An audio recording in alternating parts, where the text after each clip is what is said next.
Bu, perkenalkan saya Lasmari Sunaga dari kelas 11-1. Saya akan menceritakan yaitu peran Roh Kudus dalam persekutuan.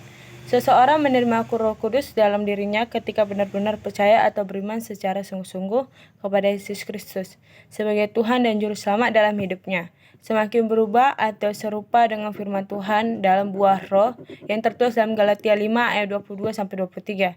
Mengapa orang Kristen berselisih, berkelahi, bahkan hingga muncul dendam satu sama lain? Perselisihan, berkelahi, dendam adalah hal yang wajar. Namun menjadi tidak wajar ketika hal itu terus-menerus berlangsung atau tidak berubah atau tidak membaik. Kalau demikian adanya, maka yang perlu dipertanyakan adalah orang tersebut sungguh-sungguh beriman atau percaya kepada Yesus sebagai Tuhan dan Juru Selamat. 1. Peran Roh Kudus dalam persekutuan yaitu mempersatukan yang tertulis dalam Kisah Para Rasul 2 ayat 41-47 dan Kisah Para Rasul 4 ayat 32-37. Ciri-ciri kehidupan jemaat mula-mula. Yang pertama yaitu hidup bersekutu yang tertulis dalam Kisah Para Rasul 2 ayat 42. Ciri khas kehidupan jemaat mula-mula. Yang kedua adalah bersekutu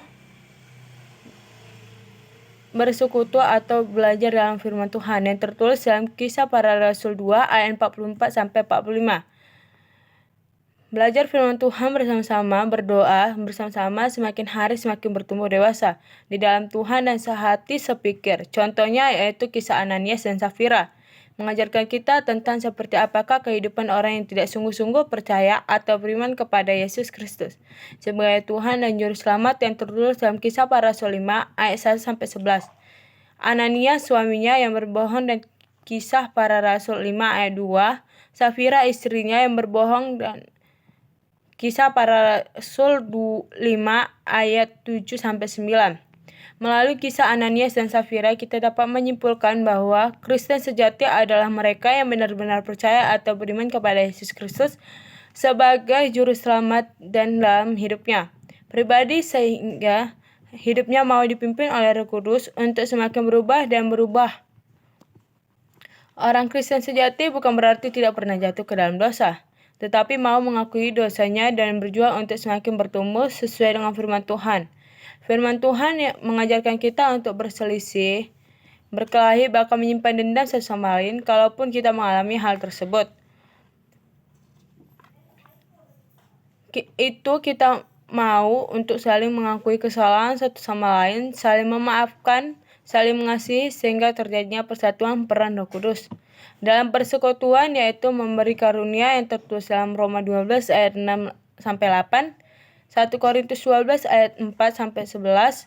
Peran Roh Kudus dalam persekutuan yaitu memberikan karunia yang tertulis dalam Kisah Roma 12 ayat 6-8, 1 Korintus 12 ayat 4-11, 1 Korintus 12 ayat 28.